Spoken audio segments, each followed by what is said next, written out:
17 na magsisir. Tapos ito yung ating titanium ng Apido 5. Yan, ayaw matupi. Napaka-pogi niya, no? Tindigan pa lang, oh, high mount to. Sabay alam ko pinaritubo nyo to, sir, tama? O ganyan talaga? Talaga sir, may bang sensor. May bang sensor. Pinakabitan nyo ng bang sensor ito.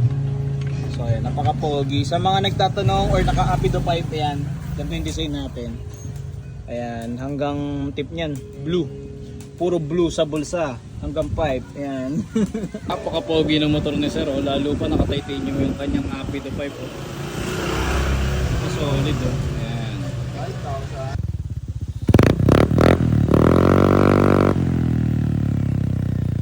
So ayan, sa mga nagtatanong, ganito design natin ng Apido 5. Ayan, hanggang elbow yung design na yan. Titanium yan, malinis. So yun lang, ride safe sa atin lahat.